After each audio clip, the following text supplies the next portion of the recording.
I've managed to almost triple my monthly income in the last 4 years since I started my first full time job here in France. And while I definitely acknowledge that a big part of that is me being lucky and being at the right place at the right time, when I look back and reflect upon it, I think there were definitely some things that I did which, while not guaranteeing it, definitely maximized the chances of me being in this position today. And in this video, I'm going to be sharing with you what these things are. So the first thing that I did is that I switched jobs pretty early on in my career. Sometimes I think that I did it a bit too early on and it was a bit too extreme for me. So I started my first job in the September of 2021, and this job was at a super early stage startup. They just raised a bunch of money in seed funding. They were just starting to hire people.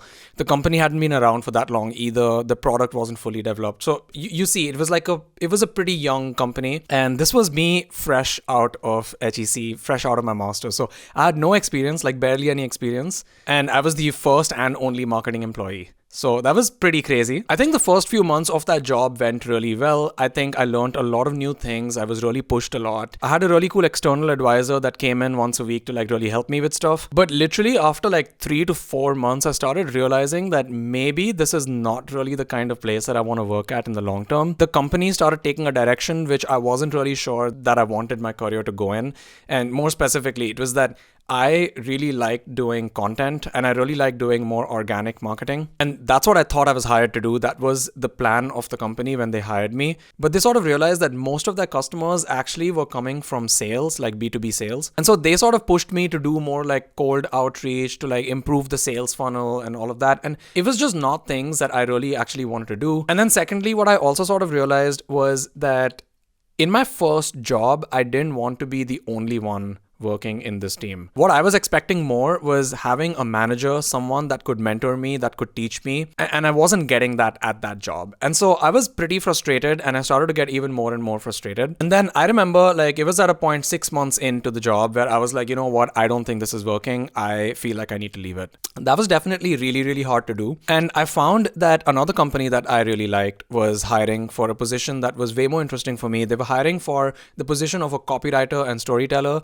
And with my whole YouTube thing being at its peak at that time, I was like, okay, this is perfect. This is more what I want to do. I want to get more into content. I think just realizing that there are more interesting job roles out there really pushed me to leave this company. And I actually ended up quitting this job even before I had another job lined up. That was incredibly scary to do, but it felt like it was the right thing to do at the time. And looking back, it definitely was the right thing for me to do at that time. And the next job that I got actually paid me 25% more than my previous job. I basically quit my first job the moment I realized that it wasn't really serving me anything. I could have easily just stayed on for another 6 months just to sort of complete 1 year, which is what a lot of people do, but I just felt it was a waste of time.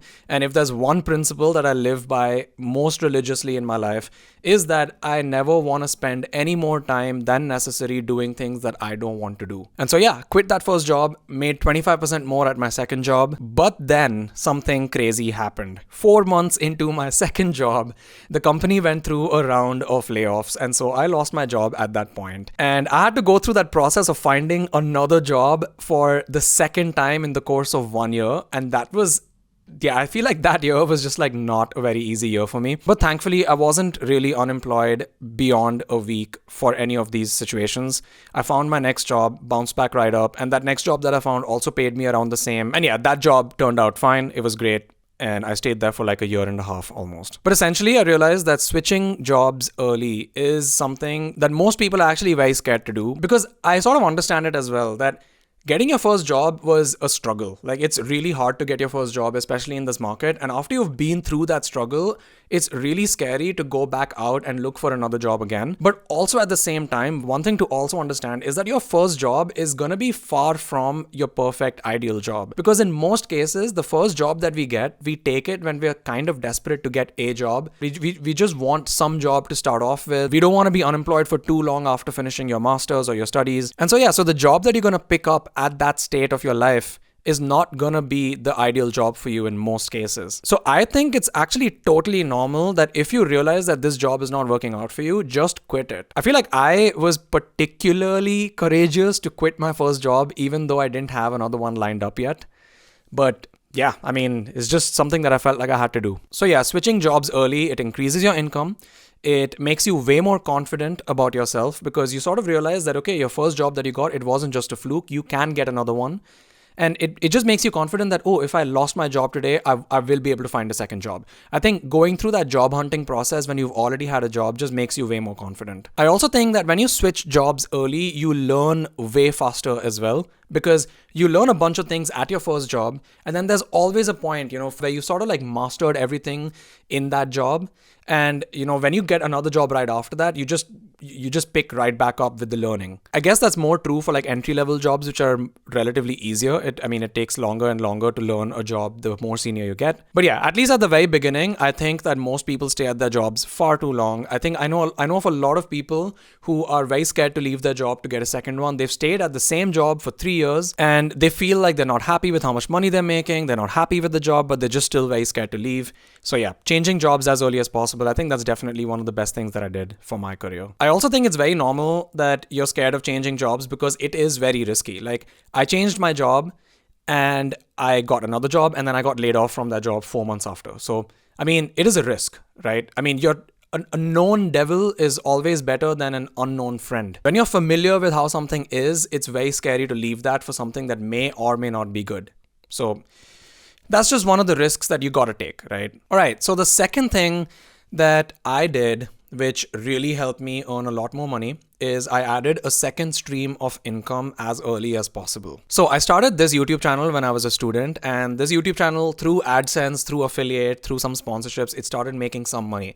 And that was my second stream of income. And I kept that going as much as possible. And by having this YouTube channel, I not only was earning more money, I was also learning a lot of skills. I was exposing myself in a different industry. I was gaining a lot of experiences that I would not have otherwise got. And for me, this was YouTube, but I think that applies to any sort of side hustle that you do. It's literally just more job experience that you're getting. So you get experience at the main job that you do during the day. You get even more experience in the evenings and weekends when you do your side hustle. I feel like at the beginning of your career especially, this sort of supercharges you. It's kind of like driving a car with nitro boosters. So you can already drive the car pretty fast just by itself. But the side hustle is kind of just like adding some nitro boosters to the back. It makes you drive even faster. And the other thing about having a side hustle is that it allows you to sort of de-risk your main job.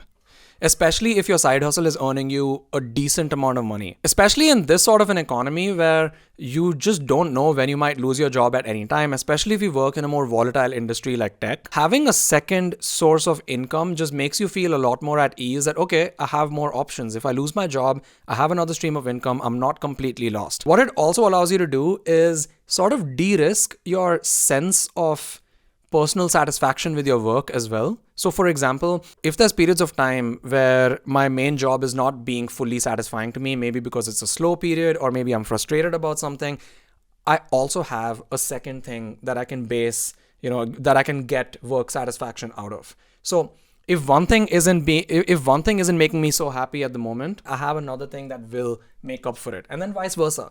Like if the side hustle isn't working out that well, but things are going great at my job, it basically allows me to sort of like hedge my bets a little bit in terms of also how stable and satisfied I feel with my work. So currently, I have this YouTube channel, which doesn't make me as much money as it used to before, but I also advise some companies on things that are actually related with YouTube. So I was able to get advisory opportunities because of my experience with YouTube. So even though the YouTube channel hasn't yet, or maybe it never will, blow up and make me a lot of money, the second order consequences of making this YouTube channel allowed me to make more money through other ways. So for me, having a second stream of income is life-changing. It has been life-changing for me. And I would recommend this to everyone, even if it's literally 100 to 200 euros extra per month. I think just the act of doing something that earns you money beyond your main job, I think besides the money, it also just teaches you so much. And I think these are the sorts of learnings you just never know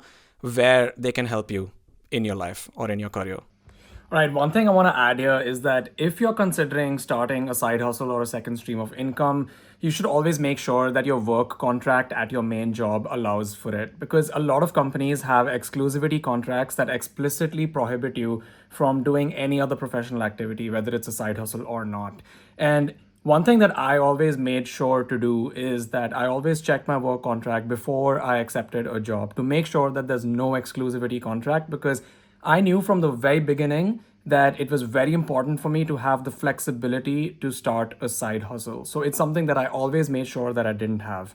And that's also one of the reasons I always prefer to work for startups or smaller companies, because those are the types of companies that are usually way more okay with that. Whereas bigger corporate companies often have exclusivity clauses. So it's something you should definitely make sure of.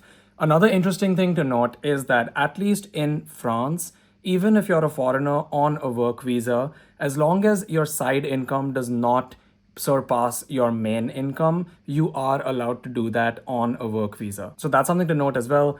I do know that if you're in the US and in many other countries, you're not allowed to do that. But in France, you are allowed to do a side hustle on your work visa. So yeah, something just to keep in mind. And yeah, let's get back to the video now. Also, if any one of you is from Bangalore, check this out. Toit represent, one of my favorite bars. Yeah.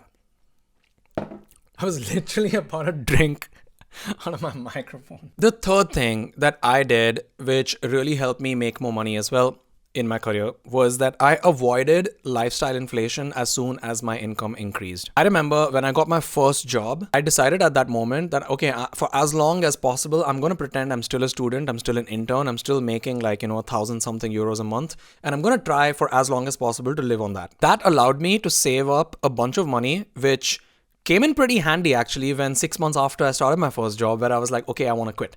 I had a safety net. Obviously, the other safety net that I also had in France is the unemployment, which I thankfully didn't have to end up using.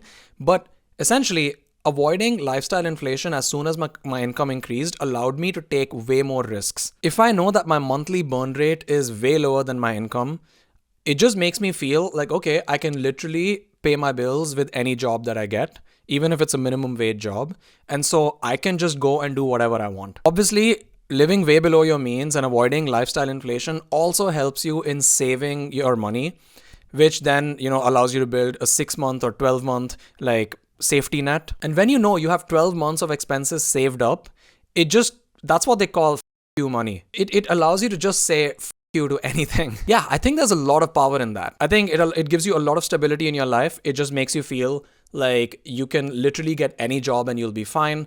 You can quit your job. You can be unemployed for 12 months. You'll be all right. I think, yeah, I just think that especially in the early stages of your career, being able to take risks is a huge, huge advantage and a huge superpower. And avoiding lifestyle inflation, living below your means, makes you able to do that. It's way easier to say no to a stressful job or a stressful manager when you know that, you'll be fine with even a 20 to 30% pay cut. Could not recommend that enough, especially in the early stages of your career and even later on. And this is something that I've continued to do. So when I got my first job, I pretended for as long as possible that I was still a student and I lived on like a student-ish budget. It slowly went up, as I became more and more comfortable with my career and with myself and with my finances.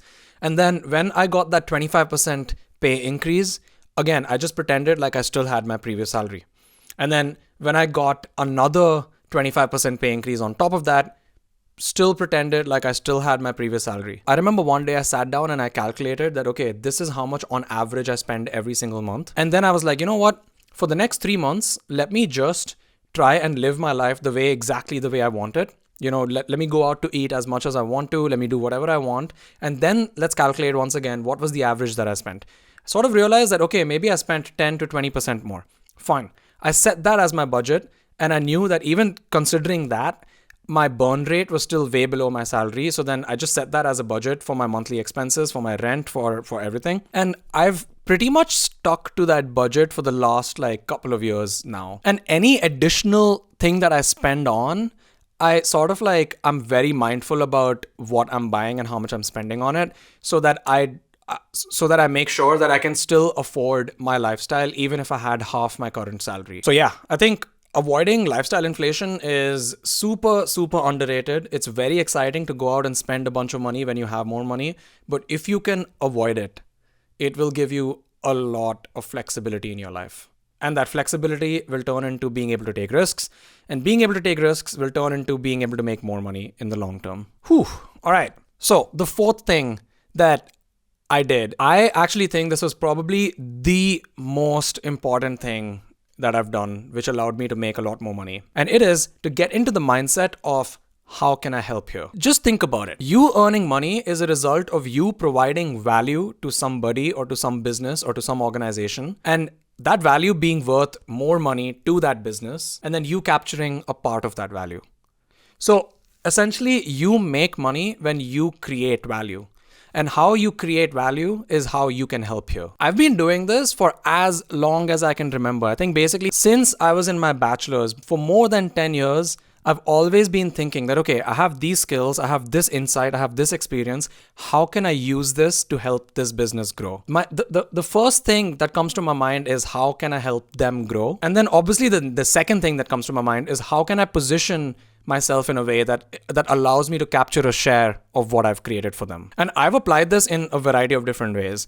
When I was in my master's, I had a bunch of different freelance opportunities, and they all sort of came through because I thought about how I can help them. Even if people approached me directly, my mission at that point was to try and figure out as best as I can how I can use my skills to help. Like the HEC business game, for instance, they reached out to me to do a video of the business game, to do like a recap, after movie sort of a video. And it was me at that point. I was like, okay, so I have all of these skills, I have this equipment, I have this experience, I have this software. This is how I can use all of this to make like the best video possible for them. Similarly, one of the companies that I was advising them on topic X as an example, right? And as I was working with them in that business, I sort of felt that, okay, like these guys are really struggling with this topic Y and this topic Z. And I sort of like poked and asked the founders that, okay, are you struggling with this topic? Like, what do you feel about this? Do you feel like this can be improved? And they actually told me that, yeah, man, like we actually really struggle with this. So we'll take any help that we get. And so I was like, okay, let me see where I can help here. And I built solutions for them. And then afterwards, I was like, okay, so I built this solution for you. If you want me to keep doing it, I'm going to increase my monthly rate from this to this. And so by doing that, I was able to make more money with the same people that I was working with just by figuring out how I could help them even more and then asking for a share of that value. Super, super underrated mindset. Even at my job, I'm always thinking about what I can do to help. So at Mojo, at my job, we launched this new feature called Auto Edit, and I was the product lead for that feature. We spent like 3 to 4 months building out that feature, and then we launched it. And at that point, I was like, okay, what else can I do to drive users to use this feature even more? And then I sort of realized that okay, most of the new users coming to use this feature are coming through ads, right? And I'm a video creator myself. I do have the capability of making ads. I've had experience doing marketing. Why don't I create ads myself for this feature? I pitched that to my manager and he was like, yeah, why? I mean, you don't even have to ask me. So then I did. I built ads for it. One of those ads blew up. And that's what got us way more users than we would have got otherwise. So it's just things like that. Always be looking out for how you can help create more value. For me, I think this was definitely, if I had to do only one of the things that I describe in this video, it would be this. If you have to take away just one thing from this video, it should be this, is always be looking for more ways that you can help and more ways that you can be providing value to other people. I think the reason why this is so hard for a lot of people, especially younger people, is that it takes a lot of courage. It's very scary to go to your manager or your boss or the founders of the company and basically tell them that, you know what, you're struggling at this, I can help you with that. It's very scary to feel like, oh, am I being a bit too arrogant? And like dealing with this sort of imposter syndrome that, oh, do I actually have it in me to advise these people on this? Or do I actually have it in me to help in this way?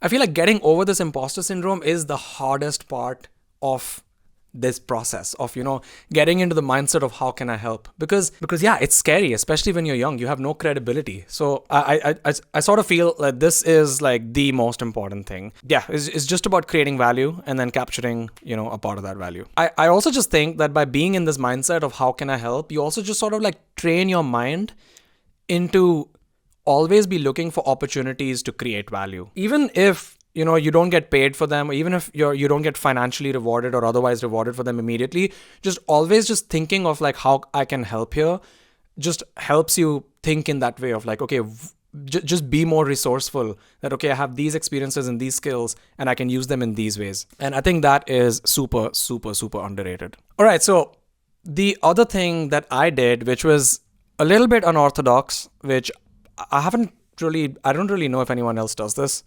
is that I started giving myself little tastes of what my life would look and feel like if I had more money. So this means that every now and then I spent more money on something than I would have otherwise felt comfortable to do. As an example, last year I spent all of my frequent flyer points upgrading myself to business class both ways when I flew to Delhi. It was a wonderful experience. Would I pay for business class tickets in cash?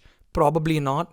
But just having had that experience now tells me that, okay, if I make more money, this is what my life could look like. Even way before that, one of the things that I started doing every now and then was just like calling myself an Uber, even though that would cost me 10 times as much as taking the metro, just because I just wanted to experience what it would feel like. Every now and then, I bought myself something way nicer than I otherwise would have. I feel like it's important that you don't go overboard. I know that this point sort of feels a bit contradictory to like the lifestyle inflation point that you should avoid lifestyle inflation, but I think there's a very, very fine line between an occasional treat and lifestyle inflation. But yeah, this was just something that I did, which I think looking back really helped a lot. It really gave me this sort of a forward motion and motivation. It sort of just gave me a vision of like, okay, this is what my life could look like if I continued going in this direction. But yeah, it's a bit unorthodox, but yeah, it works. I was really nervous to make a video like this because I was like, oh, am I jinxing it? How am I going to come across, if I'm giving money making advice and, stuff like that. But